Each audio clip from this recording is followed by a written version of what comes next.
আসসালামু আলাইকুম রহমতুল্লাহি ওবারাকাতুহু। পুরান ঢাকা। পুরান ঢাকা মানেই ইতিহাস ও ঐতিহ্যে ঘেরা।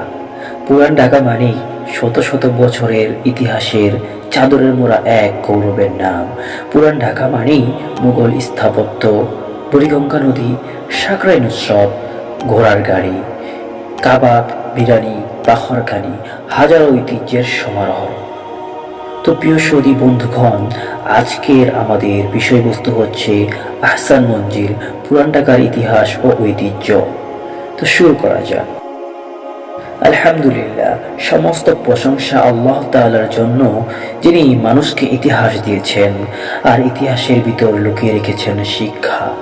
পুরান ঢাকা শুধু একটি শহরের নাম নয়, পুরান ঢাকা মানেই শত শত বছরের ইতিহাস, ঐতিহ্যের চাদরে মোড়া এক গৌরবময় অধ্যায়। এই পুরান ঢাকার বুকেই বুড়িগঙ্গা নদীর তীরে আজও নীরবে দাঁড়িয়ে আছে ইতিহাসের এক জীবন্ত সাক্ষী, আহসান মঞ্জিল। এক সময় এই জায়গাটি পরিচিত ছিল রংমহল নামে। পরবর্তীতে ঢাকার নবাব খাজা আব্দুল গনি তার প্রিয় পুত্র খাজা আহসানুল্লাহ নামে এই প্রাসাদের নাম রাখেন আহসান মঞ্জিল। এই মঞ্জিল শুধু একটি সুন্দর ভবন ছিল না, এটি ছিল ঢাকার নবাবদের বাসভবন এবং তৎকালীন সমাজ, রাজনীতি ও সংস্কৃতি এক গুরুত্বপূর্ণ কেন্দ্র।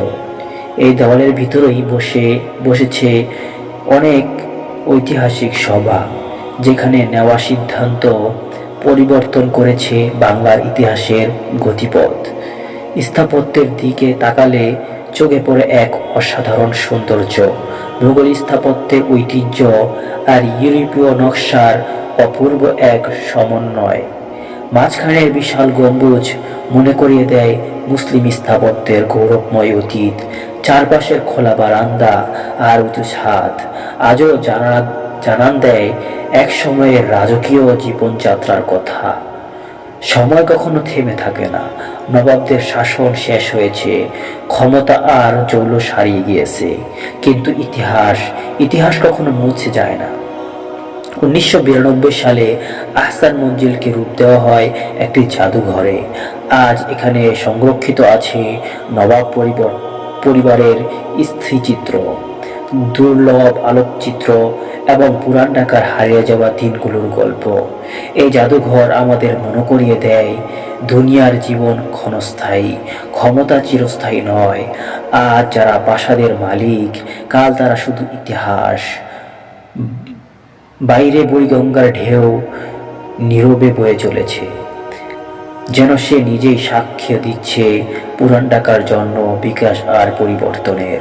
চারপাশে শাঁখারি বাজারের আলিগলি, ঘোড়ার গাড়ির শব্দ, সাকরাইনের আকাশ ভরা ঘুড়ি আর দূর থেকে ভেসে আসা আজানের ধ্বনি, সব মিলিয়ে পুরান ঢাকা যেন এক জীবন্ত ইতিহাস। পুরান ঢাকা মানেই কাবাব, বিরিয়ানি, বাখরখানি, কিন্তু তার চেয়েও বেশি পুরান ঢাকা মানেই ঐতিহ্য, আত্মপরিচয় আর শিক্ষা। আহসান মঞ্জিল আমাদের শিখায় ক্ষমতা নয়, আল্লাহর স্মরণই আসল, ইমারত নয়, আমলই মানুষের পরিচয়।